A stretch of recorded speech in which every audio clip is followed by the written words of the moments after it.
जो इसका जो सार है वो यही है, इसलिए ये शीर्षक है। तो इसका श्लोक संख्या 40 जो है वो उसका मैं, हाँ आप भी निकाल सकते हैं। श्लोक संख्या 40 है, 21वां अध्याय, तीसरा स्कंद 21वां अध्याय, श्लोक संख्या 40। ठीक है, नहीं यहाँ पर तो 34 लिखा हुआ है, 40 होगा का। तो मैं पहले मंगलाचरण कर लेता हूँ, उसके बाद मैं श्लोक का उच्चारण। ओम अज्ञानस्तिमिरान्धस्य ज्ञानञ्जनशलाकया चक्षुरुन्मिलितं येन तस्मै श्रीगुरवे नमः। श्रीचैतन्यमनोभीष्टं स्थापितं येन भूतले स्वयं रूप कदा मह्यं ददाति स्वपदान्तिकं।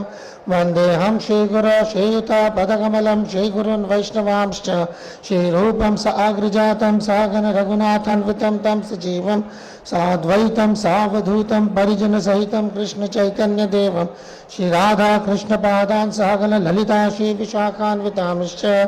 हे कृष्णा करुणा सिन्धु दीनबन्धो जगत्पते गोपेश गोपिका कान्त राधाकान्त नमोस्तुते। तप्त कांचन गौरांगी राधे वृंदावनेश्वरी वृषभानुसुते देवी प्रणमामि हरिप्रिये। वाञ्छाकल्पतरुभ्यश्च कृपा सिन्धुभ्येव च पतितानां पावनेभ्यो वैष्णवेभ्यो नमो नमः। जय श्री कृष्ण चैतन्य प्रभु नित्यानंद श्री अद्वैत गदाधर शिवास आदि गौर भक्त वृंद।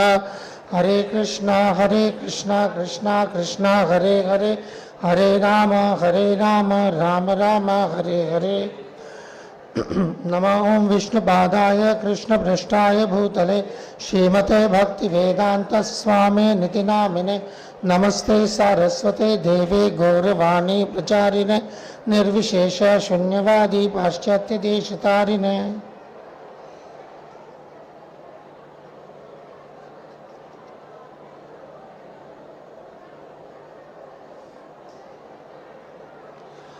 Alright, so सबके साथ श्लोक होगा।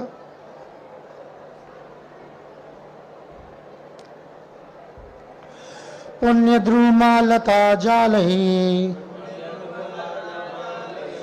कूजत पुण्यामृगद्विजय सर्वर्तु फला पुष्पाद्यम वनराजी शियान्वितम्। पुण्यद्रुमालता जालय कूजत पुण्यामृगद्विजय सर्वर्तु फल पुष्पाद्यम वनराजीष्यान्वितम्। पुण्यद्रुमालता जालय कूजत पुण्यामृगद्विजय सर्वर्तु फल पुष्पाद्यम वनराजीष्यान्वितम्। उच्चारण करना चाहेगा? मैं तुम्हारा जाले नदी का आदित्य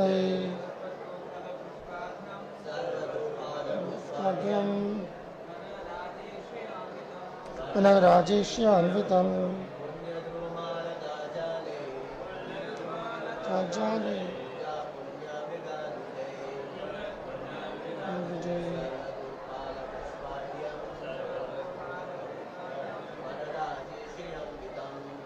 राजीष्यान्वितम्।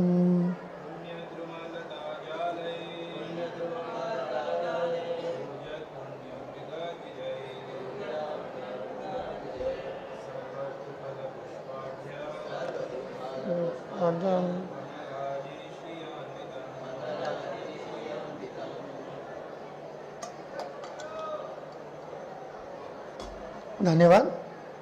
आइए उनका अनुवाद मैं पढ़ता हूँ, आप सुन, शब्दार्थ में पढ़ता हूँ, आप दोहराइएगा। शब्दार्थ अनुवाद एवं तात्पर्य जगतगुरु श्रील प्रभुपाद के द्वारा। श्रील प्रभुपाद की जय। पुण्य पवित्र, द्रुमा वृक्षों का, लता बेलों का, जालई समूहों से कोजत बोलते हुए पुण्य पवित्र मृगा पशु द्विजयी पक्षियों के द्वारा सर्वा समस्त ऋतुओं में फलों से पुष्प फूलों से आड्यम संपन्न वनराजी वृक्षों के कुंजों की श्रिया सुंदरता से अन्वितम सुशोभित। अनुवाद सुनिएगा। सरोवर के तट पवित्र वृक्षों तथा लताओं के समूहों से घिरे थे, जो सभी ऋतुओं में फलों तथा फूलों से लदे रहते थे और जिनमें पवित्र पशु तथा पक्षी अपना अपना बसेरा बनाते थे और विविध प्रकार से कूजन करते थे। यह वृक्षों के कुंजों की शोभा से विभूषित था। तात्पर्य देखिए, बड़ा रोचक तात्पर्य है। यह बताया गया है कि बिंदु सरोवर पवित्र वृक्षों तथा पक्षियों से घिरा था। जिस प्रकार मानव समाज में कुछ पुण्यात्मा तथा कुछ पापी लोग होते हैं, उसी प्रकार वृक्षों तथा पक्षियों में भी कुछ पवित्र थे और कुछ अपवित्र। जिन वृक्षों में अच्छे फल या फूल नहीं लगते वे अपवित्र माने जाते हैं, और जो पक्षी शैतान होते हैं, वो जैसे कौवे, वे अपवित्र माने जाते हैं। बिंदु सरोवर के चारों ओर की भूमि में एक भी अपवित्र पक्षी या वृक्ष नहीं था। प्रत्येक वृक्ष फलित तथा पुष्पित था और प्रत्येक पक्षी प्रभु के गुणों का हरे कृष्ण कृष्ण कृष्ण हरे हरे हरे राम राम राम हरे का गान करने वाले थे। कमाल है। ठीक है ना? तो ये अपने आप में अब देखिए, अब ये सातों श्लोक जो है ये यही है, 38 से चल रहा है, अभी आज 40 है, अभी 44 तक चलेगा ये। ठीक है ना? और यही कि यहाँ की जो शोभा है, संवाद से पहले कि कहाँ पर संवाद हो रहा है, दैट प्लेस इज, वो उसको जो है दर्शाया जा रहा है। अब अगर आप इसमें देखें, इस श्लोक में कई दफ़ा जो है पुण्य पुण्य पुण्य लफ्ज़ इस्तेमाल हो रहे हैं ना, तो जाहिर बात है कि यहाँ पर, और प्रॉपर इसलिए तात्पर्य में भी बता रहे हैं कि जैसे कि इंसानों के अंदर जो है पुण्यात्मा पापात्मा होती हैं, उसी तरीके से जानवर पेड़ पौधों में भी, ठीक है ना, पुण्यात्मा पापात्मा होती है। तो ये अपना बड़ा एक विषय है, गहरा, मतलब इन द सेंस कि ऐसा कह सकते हैं आप कि ज़्यादा चर्चित नहीं होती। इस विषय पे ज़्यादा चर्चा, इंसानों से ही फुर्सत नहीं मिलती है, तो क्या जानवर पक्षी पौधे पेड़, ठीक है ना।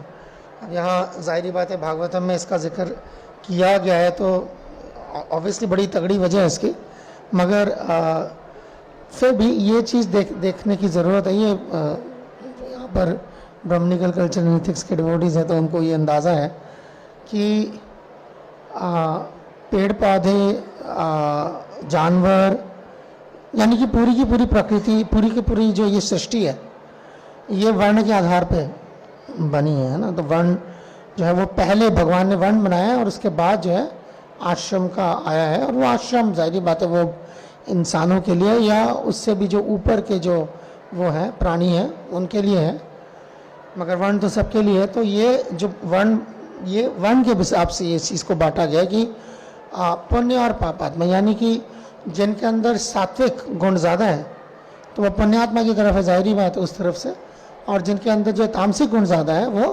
पापात्मा की तरफ है, ठीक है ना। तो पापा ने एग्जाम्पल दिए, जैसे कि जो फूल और फल देने वाले हैं वो पुण्यात्मा, यानी वो सात्विक की तरफ, और वो फूल फल जो जहरीले नहीं है, ये भी समझने की ज़रूरत है, ठीक है ना। हाँ, अगर आप उन प्राणियों के, उन पक्षियों के, पशुओं के तरफ से देखें तो वो अपने हिसाब से जो है ठीक है, क्योंकि वो उनका पूरे प्रकृति में उनका अपना एक रोल है, इनका एक कार्य है, किरदार है, वो उसको चला रहे हैं। मगर ये जो डेफिनेशन जो आ रही है यहाँ पर, सो ये रिलेटिव प्लेटफॉर्म से आ रही है, ये एब्सोल्यूट प्लेटफॉर्म से नहीं आ रही। वो एब्सोल्यूट प्लेटफॉर्म में वो जो है मतलब सापेक्ष निरपेक्ष है ना, तो निरपेक्ष प्लेटफॉर्म से जो है सब भगवान के अंश हैं और उस तरह, पर सापेक्ष जगत के अंदर, रिलेटिव प्लेटफॉर्म के अंदर जो है, तो जिसको हम इस मतलब दुनियावी कह सकते हैं, तो वहाँ से हम ये हम ऊंच नीच उस तरह से देखते हैं कि ये पापात्मा है, पुण्यात्मा है, ये सात्विक है, ये तामसिक है, क्योंकि ये जो तात्पर्य लिखा गया है ये हमारे लिए लिखा गया है। तो इस वजह से जो है तात्पर्य में जो है ये चीज़ आ रही है कि ये पुण्यात्मा है, ये पापात्मा है, ठीक है ना, और उसके वजह से उनको इस तरीके का जन्म मिला है। जैसे अगर हम गाय की बात करते हैं, है ना, तो सात्विक, उसके अंदर वो गुण जो है ज़्यादा दिखाई देता है, ठीक है ना। अगर आप शेर की बात करते हैं, चीते की बात करते हैं, या पक्षियों में जो है आप बाज की बात कर लें, ठीक है ना, तो ये इनके अंदर जो है रजोगुण ज़्यादा आपको दिखाई देगा, ठीक है ना। आप क्या कहते हैं उसको, जैकल फॉक्स क्या कहते हैं उसको, लोमड़ी है ना, अगर आप लोमड़ी को कहें तो इसमें जो है रजो तमो मिलेगा आपको, ठीक है ना, जिस लाइक उस तरीके का प्रवृत्ति आपको मिलेगी। सारी बात है, रजो तमो की प्रवृत्ति का मतलब आप उसको वैश्य समझ के ये मत सोचिए कि वो कृषि गोरक्षा वाणिज्य पे लग गया है, ऐसा हरगिज़ नहीं है, वो जानवर है, मगर उसका वो नेचर वो मिक्स्ड है, ठीक है ना। बिल्कुल ही तामसिक अगर आप बात करते हैं तो सांप हो गया, ठीक है ना, ऐसे आप कौवे की बात कर रहे हैं, ठीक है, तो इस तरीके के और जानवर हैं, या पेड़ है, जैसे मान लीजिए वो जो कटीली पेड़ होती है, कैक्टस सिस्टम कहते हैं, ठीक है ना, तो ये तामसिक चीज़ें होंगी, इस तरीके से तमोगुण ज़्यादा होगा, इसीलिए वो ऐसे ही जगहों पे मतलब आप उसको देखेंगे, रेगिस्तान में मिलेगा आपको। रेगिस्तान क्या है, कोई सात्विक जगह तो नहीं है, कम्प्लीटली तामसिक जगह, तो वहाँ आपको उस तरीके के पेड़ भी मिलेंगे। तो ये पूरा जो है सत्व रजो तमो के हिसाब से, वर्ण के हिसाब से, तो ये है सृष्टि की वजह से। तो यहाँ पर जैसे ऑब्वियसली बता रहे हैं कि कोई भी उस तरह के क्या कहते हैं जानवर या उस जगह पे नहीं था। सो इससे कोई ये अंदाज़ा ना लगा ले कि दुनिया में जितने भी तामसिक जानवर, तामसिक पेड़ है, सबको उखाड़ के फेंक दो, सबको मार डालो, ठीक है ना, इसकी इजाज़त किसी ने नहीं दी है। ये कई बार इंसान अपने आप को जब सुपीरियर समझता है, मालिक समझ लेते हैं, तो वो ये सोचता है कि मैं ये इसका डिसीजन मैं ले लूँगा, इसका मैं फ़ैसला ले सकता हूँ, किसको जीने का हक़ है, किसी को जीने का हक़ नहीं है। सो इसीलिए ये कैटेगरीज बताई गई हैं कि ये बताने के लिए कि सात्विक एनवायरनमेंट पर ये चीज़ें ज़्यादा काम करती हैं, ठीक है ना। दैट डजंट मीन्स कि ये चीज़ें नहीं होती हैं कई जगह पे, दुनिया में कहीं नहीं होती। सो अब अगर आप इसको देखें तो आप जैसे ये इसके लिए, इस जगह के लिए जो है बिंदु सरोवर के लिए एक आपको बिंदु सरोवर उड़ीसा में मिलेगा, ये वो बिंदु सरोवर नहीं है, और इसलिए नहीं है क्योंकि इसमें जिक्र किया गया है कि इसमें पानी जो है वो सरस्वती से आता है, यानी इस तरफ है कहीं, ठीक है ना जी।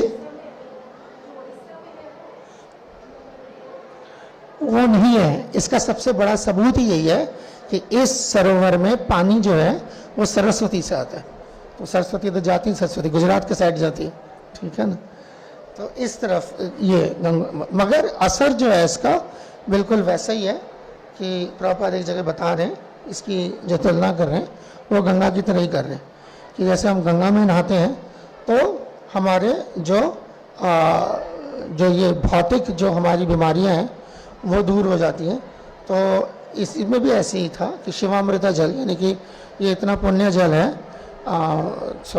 शिवा का मतलब क्या होता है, ऑस्पिशियस, पुण्य। तो ये अगर आप इस बंदी सरोवर का पानी पीते थे तो आपके जो भी आपके जो है भौतिक जो आपकी बीमारियां हैं वो दूर हो जाती हैं, ठीक है ना। जैसे गंगा में नहाने से भौतिक बीमारियां दूर हो जाती हैं। तब भौतिक बीमारियां का क्या मतलब? भौतिक बीमारी के क्या क्या एग्जाम्पल हो सकते हैं, क्या क्या उदाहरण हो सकते हैं, कौन बताएगा? चलें, और स्किन डिजीज हो गया, और कोई भौतिक बीमारियां क्या क्या हो सकती हैं? कैंसर हो गया, हाँ, डायबिटीज हो गया। चलें, और भौतिक बीमारी क्या हो सकती है? देखते हैं जरा। हाँ हाँ, ये बात हो रही है। ये तभी दिमाग में आएगा जब आप अपने आप को शरीर नहीं मानेंगे, यानी कि शरीर, ठीक है ना, मैं शरीर नहीं हूं, ठीक है, इसका क्या मतलब है? अच्छा, मैं शरीर हूं, इसका क्या मतलब है? घुमा देते सवाल को। मैं शरीर हूं, इसका मतलब क्या? शरीर की परिभाषा क्या है? चलिए आ जाए। वो जो आप नहीं है, जो आप अपने आप को बताने की कोशिश कर रहे हैं, तो फिलहाल आप क्या है? मैं शरीर हूं का क्या मतलब है? शरीर का मतलब क्या होता है? बहुत सिंपल सा क्वेश्चन है, बहुत सादा जवाब है। हाँ, शुक्र है। स्थूल शरीर जो दिखाई दे रहा है, सात्विक सूक्ष्म शरीर है। तो जब आप ये कह रहे हैं कि भौतिक बीमारियां दूर होती हैं, तो जो आपने अभी तक नाम गिनाया था वो सारी स्थूल शरीर की बीमारियां थी। जब आप कहते हैं कि आप शरीर नहीं है, इसका मतलब स्थूल शरीर नहीं, सिर्फ सूक्ष्म शरीर की बात हो रही है साथ में, और बात उसकी ज्यादा हो रही है। बीमारी सूक्ष्म से स्थूल पे आती है, स्थूल से सूक्ष्म में नहीं जाती। कैंसर जिस्म को होता है, कोढ़ जो है, चेचक इंसान को लगता है, सूक्ष्म शरीर में नहीं लग जाता। मगर सूक्ष्म शरीर से सारी बीमारियां स्थूल शरीर में ट्रांसफर होती है, यही इसी को कर्मा कहते हैं। जो सूक्ष्म शरीर में जो चीज आपने जो हमने करा है, वो फिर उसके जो आसार नजर आते हैं, वो स्थूल शरीर में नजर आते हैं।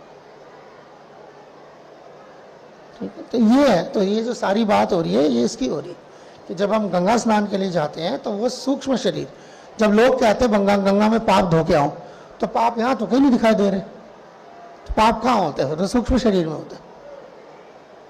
नहाना जो होता है, वो तो क्या गंगा अकेली नदी है जिसमें नहाने से जो है बंदा साफ होता है?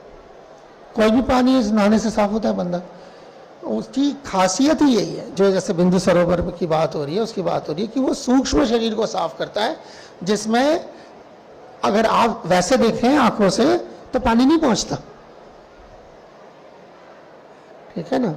और सूक्ष्म शरीर की जो अंडरस्टैंडिंग होती है, वो हमारी अंडरस्टैंडिंग एक आम इंसान को समझाने के लिए भी ऐसे ही होता है कि सूक्ष्म शरीर का मतलब हो गया जो कि मान लें कि ये एक स्थूल शरीर है और स्थूल शरीर के अंदर सूक्ष्म शरीर है, ठीक है ना। ये आम समझ के लिए ये ठीक है, आम आदमी के समझने के लिए ठीक है। नए नवेले जब हम भक्ति में जुड़ते हैं तो वहां के लिए भी ठीक है कि ये एक स्थूल शरीर है, उसके अंदर एक सूक्ष्म शरीर है और उसके अंदर आत्मा है, ऐसे ही समझते हैं ना, ठीक है ना। मगर हकीकत ऐसा नहीं है, थोड़ा सा फर्क है। सूक्ष्म शरीर जो है, अगर वो सूक्ष्म है, क्योंकि हम समझते हैं कि वो सूक्ष्म है, तो स्थूल के अंदर कैद कैसे रह सकती है? किसी के कभी दिमाग में ये बात नहीं आई, अगर वो सूक्ष्म है तो स्थूल के कैद में कैसे रह सकती है? जो सूक्ष्म होती है चीज, जैसे मान लें कि एक बोतल, अच्छा परफ्यूम भी होता है, वो कितना भी आप उसको जो है फैक्ट्री से जो है आप उसको जब क्या कहते हैं सील करके लाते हैं, मतलब बाहर से सुन के देख लेता है कि भाई ये सैंडलवुड है तो ये रोज तो नहीं है, अब पता नहीं क्या है, तो कैसे पता चलता है फिर? क्योंकि सूक्ष्म चीज जो है स्थूल में कैद नहीं रहती, हाँ रिलेटेड रह सकती है। हाँ सही हो गया, चलो।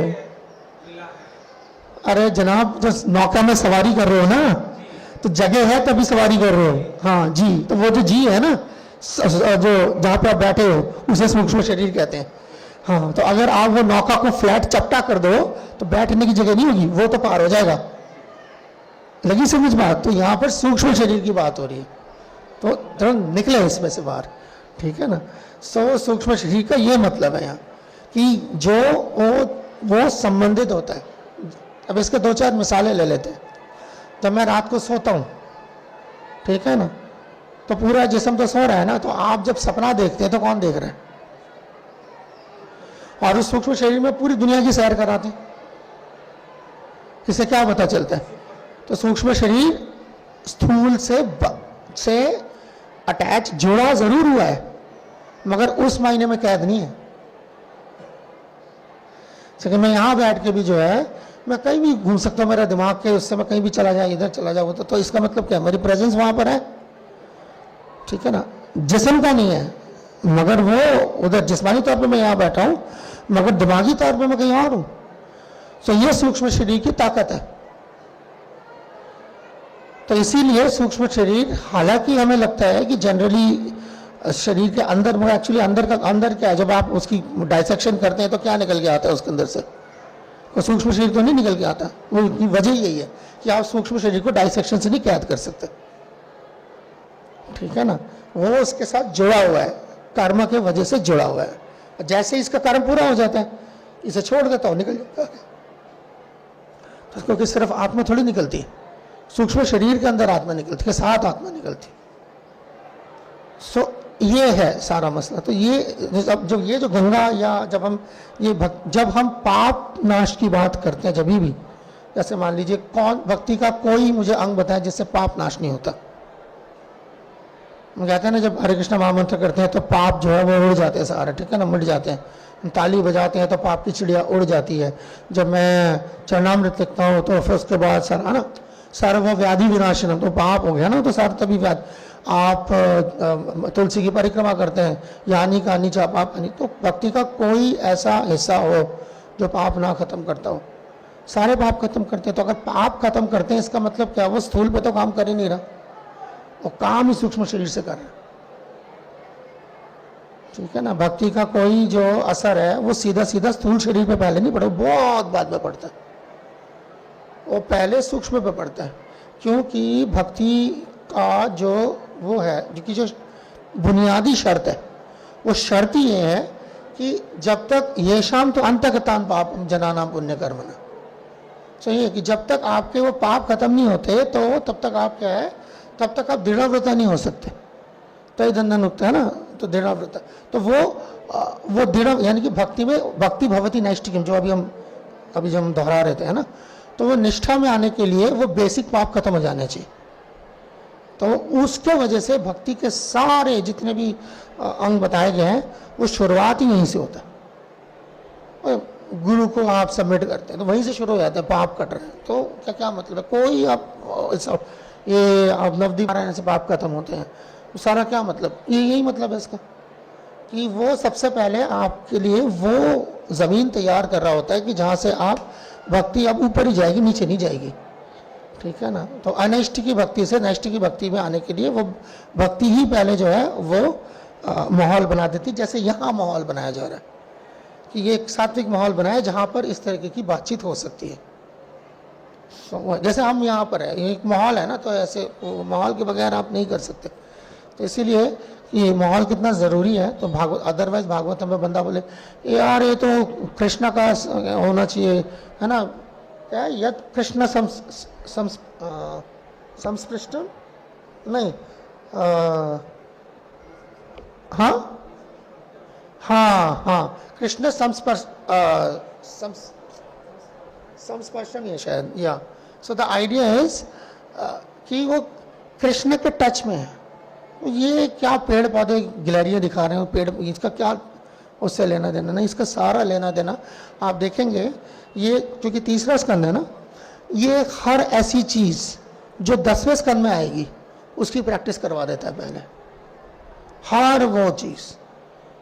यानी अगर आप भागवतम को देखें, वो इस तरीके से आगे बढ़ रहा है कि वो आपको हर ऐसे मतलब अलग अलग कथाओं के माध्यम से ऐसे ऐसे परिस्थितियों से गुजारेगा कि उसके बाद अब 10वें तक पहुंचोगे तो आपको लक्कड़ हजम पत्थर हजम सब हो चुका है। ये है ना, आप जैसे अभी तीसरा इसका अंदर हुआ, जैसे ये है, अब ये ठीक है ना, अब ये और आगे जाएंगे तो आप देखेंगे तो सवारियां कर रहे हैं, फलाने फलाने घूम रहे हैं आसमान में, वो बनाया हुआ है। तो बंदा सोचे यार ये भागवत में क्या है। तो आगे बंदा जाएगा तो उसके अंदर आप वो मोहिनी की कथा भी देखेंगे, वो कैसे भाग रहे हैं उसके पीछे, ठीक है, उसके मतलब उसके जिस्म का पूरा इस तरीके से डिस्क्रिप्शन, एक बार नहीं ज़्यादा और बार में। जैसे आप पुरुरवा की कथा पढ़ेंगे, उर्वशी, फिर वो सारा कुछ। तो बंदा सोचे यार भागवत में क्या चल क्या रहा है। ये चल ये रहा है कि जब तक आप 10वें तक पहुंचेंगे ये सब आपको हजम हो चुका है, ठीक है ना। ताकि अब आप जब कृष्णा गोपी कृष्णा की कोई भी हरकतें देख रहे तो कोई भी चीज़ आपको जो है, मतलब आप हैरत तो हो सकती है आपको, मगर ऐसा नहीं होगा कि आपको कृष्ण पर शक हो जाएगा। सवाल उठाना बहुत अच्छी चीज़ है, और शक होना जो है वो, इसलिए भागवत गीता भगवान कह रहे हैं ना, संशय आत्मा विनिश्चिति, संशय प्रश्न में फर्क होता है ना। तो आप सवाल पूछेंगे कई सारे, मगर इस पे डाउट नहीं होगा कि ये बंदे के किरदार पे आपको डाउट है, ये क्या बंदा, क्यों वो किरदार पे डाउट होने का जो भी था वो पहले 9 में जो है वो सारा जो है आपको वो कर चुके, तो जितना जा सकते थे ले गए आपको पहले।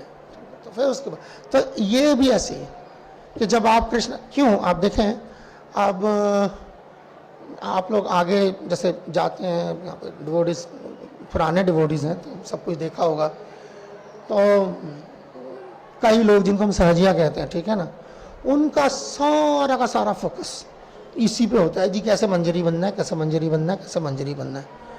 ओ भाई, ओ मंजरी तो जब बनोगे, अभी तुलसी मंजरी की सेवा है तो करो ना पहले। मंजरी सेवा उधर भी एक होती है, एक मंजरी सेवा इधर होती है, ठीक है ना। तुलसी की मंजरियाँ जो है वो तो पेड़ से लंबे हो गए हैं, ये मंजरी सेवा।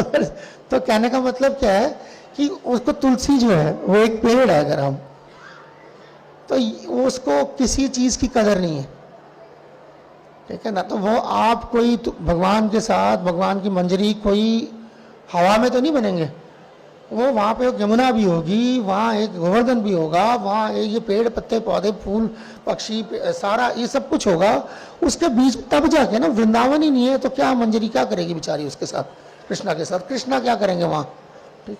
तो ये वो चीज़ कि इसकी जो है अहमियत को समझना, और कईयों का हो सकता है कि उनको इस तरीके से अगर हम देखें, यही पेड़ पौधे जो हमें यहाँ पर जो है प्रैक्टिकली बेजान लगते हैं, मगर भगवान जब पहुँचते हैं वृंदावन में तो ये पेड़ पौधे पक्षी बहुत अलग तरीके से बिहेव करते हैं।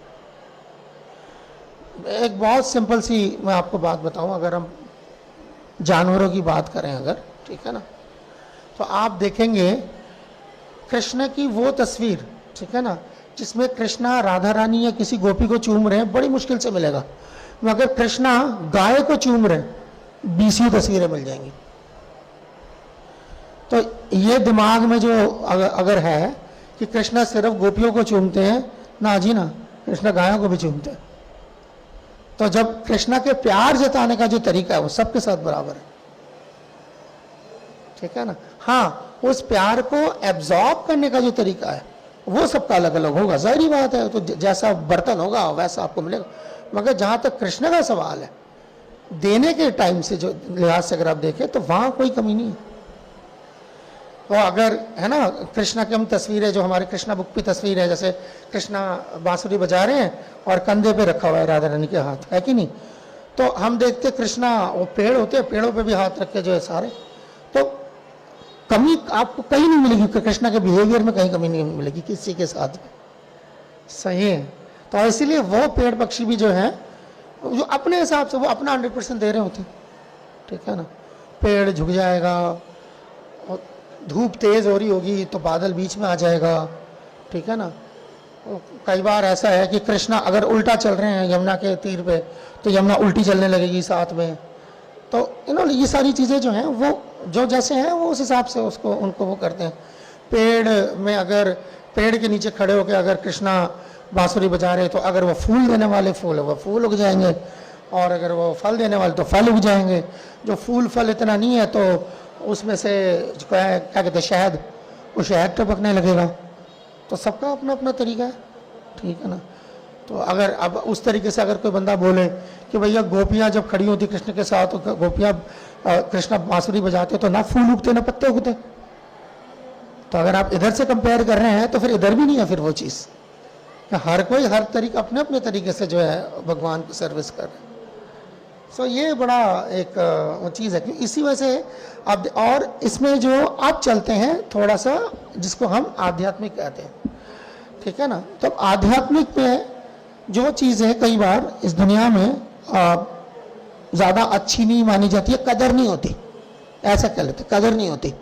वो जब आप आध्यात्मिक जो लोग प्रैक्टिस भी कर रहे होते हैं, जो साधक हैं, उनके लिए उसके बिल्कुल अलग मायने होते हैं। जैसे तुलसी ले लेते हैं, आपने दुनिया में भरमार देखी होगी अलग अलग तरह की परफ्यूम की, तुलसी परफ्यूम देखा है कहीं?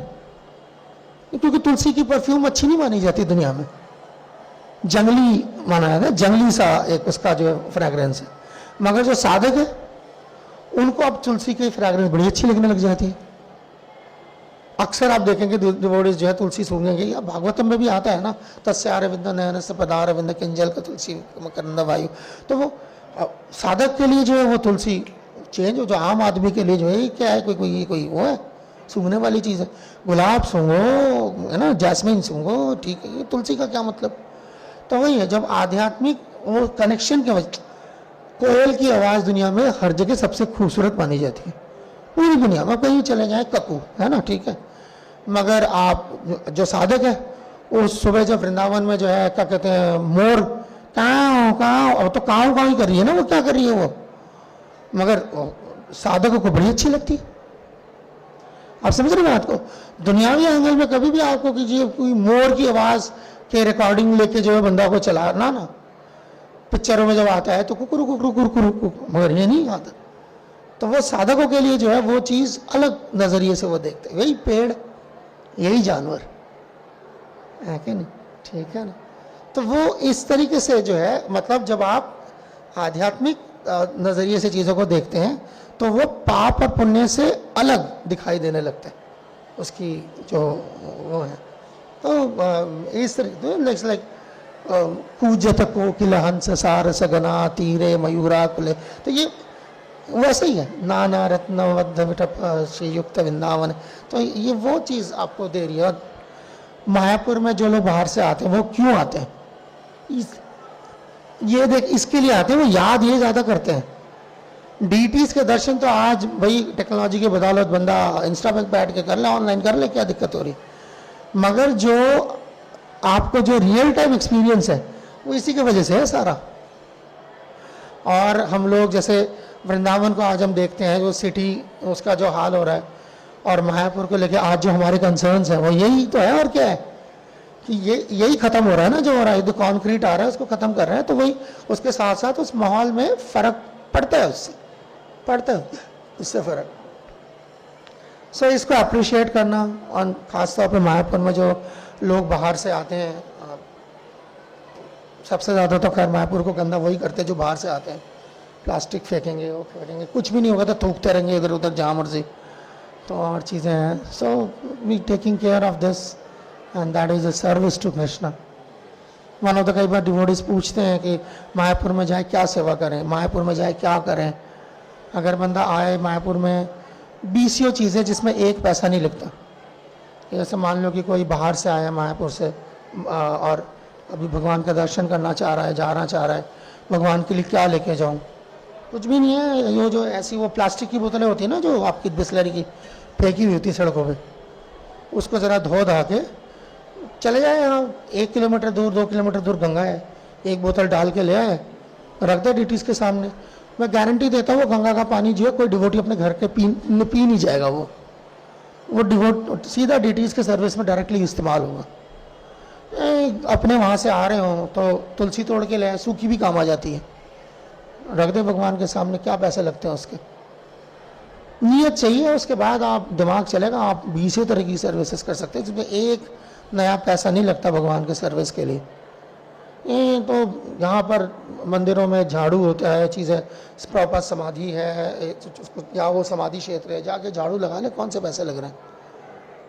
तो पीसीओ सर्विस हो सकती है इस तरीके से, जिसमें आपका कुछ जा नहीं रहा, मगर ये इस धाम की आप सेवा कर सकते हैं। Keep them clean. ठीक ठीक है। सो हम यहीं पे ख़त्म करते हैं, वक्त हो गया। कोई किसी का कोई सवाल है तो ठीक है ले लेते हैं, वरना चलते हैं जी।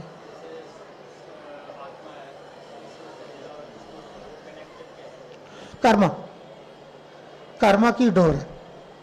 तभी क्या होता है, जैसे आप कहीं पे भी चले जाएं, आपको एक तजुर्बा होगा, सबको होगा ये, कि आप बहुत गहरी नहीं, नींद में नहीं है, सपने में। तीन कॉन्शियसनेस कहते हैं ना, जागृत, सुषुप्ति और स्वप्न, ठीक है ना। तो चौथा फिर तुरिया हो गया, उसकी बात नहीं कर रहे हैं। तो जब आप सपना देख रहे हैं, ठीक है, बहुत आप सपना देख रहे हैं, कर रहे हैं, और अचानक आपको किसी ने उठा दिया, ठीक है, आप सपने में थे, तो ऐसा लगता है कि जैसे कोई धड़ाम से झटका लगाओ। कभी महसूस किया ऐसा कि इसमें एकदम धड़ाम से झटका लगाओ, उसके बाद अरे यार उठा दिया। तो वो जो धड़ाम से झटका, इसका मतलब क्या है, आपका सूक्ष्म शरीर जो है उस प्लेटफॉर्म पे ट्रैवल कर रहा था। जैसे ही किसी ने आपके स्थूल शरीर को धक्का मारा, वो इमीडिएटली वापस आया। तो जैसे ही वो सूक्ष्म शरीर में, स्थूल शरीर में सूक्ष्म शरीर वापस आता है, झटका एकदम से। अच्छा हाँ, क्या हुआ? सो ये एक खास तरह का झटका होता है, जैसे कई बार सर में दर्द भी होता है। तो ये वो है कि सूक्ष्म शरीर बाहर था जिस्म से, डोर बंधी हुई थी, जैसे ही आपने उसको किया इमीडिएटली वो खींच गई। डोर कट गई तो आप आज़ाद हो गए, फिर डोर ही तो काटनी सारी और है क्या। तो अगर आप इस डोर को कर्म ज्ञान या योग से काट देते हो, ठीक है, तो आप आज़ाद हो गए, ये भी निकल गया आपका, और आप जो थे यानी कि ब्रह्म में चले जाओगे। मगर अगर आप ये भक्ति करते हो तो डोर कटने के बाद उससे आगे जा रहे हो, क्योंकि आपने काम आगे का किया हुआ है। सही है। तो वो जो आपका सूक्ष्म स्थूल सूक्ष्म शरीर जो है वो आप, मतलब ये तो हम, मतलब जैसे होता है ना कि एक ऐसे चीज़ को डिस्क्राइब करने की कोशिश कर रहे हैं जो बड़ा मुश्किल, तो इसलिए कभी कहते हैं डोर काट दी है, कभी वो पिघल गई है, कभी वो ट्रांसफॉर्म हो गई है। जिसके जो समझ आता है वो लफ्ज़ इस्तेमाल करता है, क्योंकि इसका लफ्ज़ इस्तेमाल करने के लिए आप देखिए जो हम बोल रहे हैं ये सूक्ष्म है कि स्थूल है। आवाज़ जो होती है, वाणी जो होती है, वो सूक्ष्म होती है कि स्थूल होती है? सूक्ष्म कैसे होती है? स्थूल होती है तभी रिकॉर्ड होती है। आवाज़ जो है वो सूक्ष्म क्यों होती है? स्थूल होती है। बंदा गूंगा होता है, ठीक है, तो बोल नहीं सकता, इसका मतलब ये थोड़ी ना अपने अंदर नहीं बोल सकता। उसकी जो बोलने की जो इंद्रिय है, वो एसेट जो है वो काम नहीं कर रहा, बस ऐसे। ये सूक्ष्म नहीं है, स्थूल है सारा। तो इसीलिए तो इस स्थूल चीज से आप सूक्ष्म चीज को 100% डिस्क्राइब करना मुमकिन नहीं होता। और फिर जो टोटली आध्यात्मिक है उसकी तो फिर बात ही क्या है। तो उसके आसपास ले जाते हैं हम हमेशा, इसीलिए उसके बाद रियलाइजेशन की जरूरत पड़ती है। यार मन्ना ये ना हो कि 50 किताब पढ़ लो तो हो गया काम अपने आप। तो रियलाइजेशन की अलग से क्या ज़रूरत है? वो ज़रूरत ये है कि ये सारी चीज़, गुरु साधु शास्त्र जो है आपको उस, जैसे होता है ना कि उस तालाब तक ले जाएगा जहाँ पे जाके पानी आपने पीना है। ये है मतलब उसका। ठीक है जी।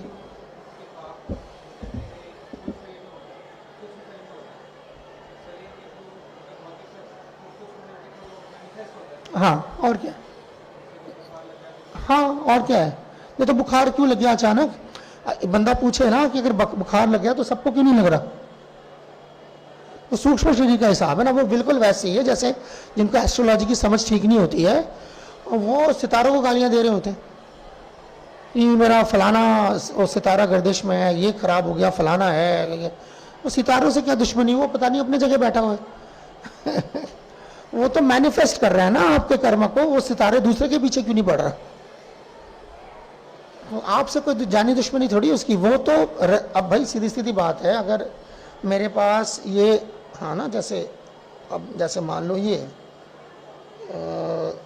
इसको हम घुमा देते हैं, हाँ जी चल, हाँ अब ये शीशा है, अब मैं, आप देख रहे हो इसको, अब आप इसको गालियां देने लग जाओ, जी जी देखो मेरे को खूबसूरत नहीं दिखा रहा है, अब भाई जो तुम हो वही दिखा रहा है ना वो। तो एग्जैक्टली उस सितारों का वही काम है, उसने शीशा आपके सामने कर देना है, रिजल्ट कार्ड जो होता है वो आपके सामने कर देना, आप उसको गालियां देते रहो। मसला उधर नहीं, मसला इधर है।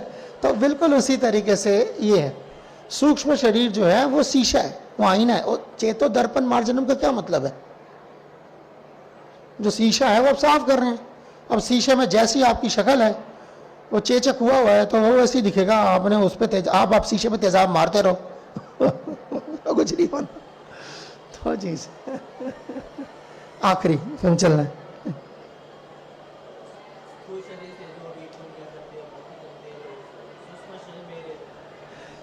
तो करते तो हम औजार इस्तेमाल कर रहे हैं, मगर काम जो हो रहा है वो सूक्ष्म की वजह से हो रहा है। आप समझ रहे हैं बात को? अगर ऐसा नहीं है तो मैं इसे बिठा दूं ले जाके एक यज्ञ में, इस बोर्ड को, इसका क्या बनेगा? ये स्थूल शरीर है ना, सूक्ष्म नहीं है ना इसके अंदर। तो सूक्ष्म स्थूल का कमाल देखना है तो एक कुर्सी लगा दो वहां पर खाली, देखते क्या बनता है उसका। तो ये सूक्ष्म स्थूल वो जीवात्मा है और स्थूल चल रहा है उसलिए उसके साथ, वो तभी है। नहीं तो सूक्ष्म जो चीज होती है ना, वो तो जिस दुनिया के अंदर अभी हम रह रहे हैं वहां मिलती ही नहीं है। सूक्ष्म हाँ, वो तो महातत्व का हिस्सा है। मन बुद्धि अहंकार, जब आप 24 एलिमेंट जब आप सांख्य में देखते हैं और दुनिया का कंस्ट्रक्शन देखते हैं, तो वो तो आउटर पता नहीं कहाँ है वो। इस दुनिया के अंदर जीव के अलावा कोई सूक्ष्म शरीर लेके नहीं, कोई कहीं किसी बाजार में नहीं मिलेगा।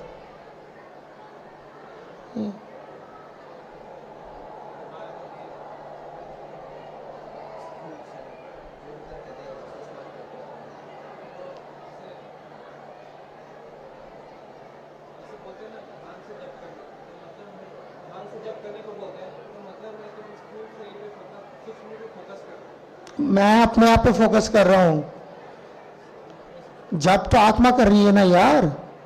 यही तो सारा हम बात कर रहे थे ना वहां बीसी में, क्या बात करते थे जब ये डिबेट थी कि करता कौन है, तो यही हो गई ना कहानी। तो आप तो सोच रहे हैं, आप वहां पे अटके हुए जहां पे कि प्रकृति क्रिया मनाने पे अटके हुए हो कि प्रकृति के 3 गुण करते हैं, करवाते हैं, और करता कौन है? तो करता तो फिर आत्मा पे आ गया ना, जब आप अधिष्ठानम तथा करता वहां गया 5 पे। तो हमेशा वो चीज निकल जाती दिमाग से, जो मैं कर रहा हूं वो मैं कर रहा हूं। करवाने के माध्यम बड़े सारे हैं, चाहे ये बात नहीं हो रही कि किसके बस में कर रहे हो। मन के बस में आके कर रहे हो, मन को नहीं लगेगा, लगेगा आपको ही, आपके ही खाते में जाएगा। किसी और के कहने पे कर रहे हो, यानी इंटेलिजेंस आपने उसको सौंप दी, जो लगेगा आपको लगेगा। तो ये इट इज मी, जो भक्ति कर रहे हैं मैं कर रहा हूं, कोई मेरी ना स्थूल ना सूक्ष्म ये नहीं कर रहा। उस पे इसके छींटे पड़ जाए और चीज है, उस पे इसके छींटे पड़ रहे हैं ठीक है, मगर है जो करने वाला भक्ति वो मैं हूं, ये चीज है। नहीं पहुंचेगा, जाहिर ही बात है, कैसे पहुंचेगा? तो वो तभी तो छन के आता है ना फिर। तो वो जब आप तक नहीं पहुंचता तो वो छलकता है इधर उधर, तो उसी को आप क्या कहते हैं? वो जो खरपतवार जो उगते हैं, वीड्स से कैसे जा रहा है? आप तक नहीं जा रहा तो उधर जा रहा है। ठीक है, खत्म करें। आप सबका बहुत बहुत धन्यवाद। ग्रंथराज श्रीमद् भागवतम की जय, उपस्थित गौर भक्त वृंद की जय, जगत गुरु श्री प्रभुपाद की जय, निताई गौर प्रेमानंदे।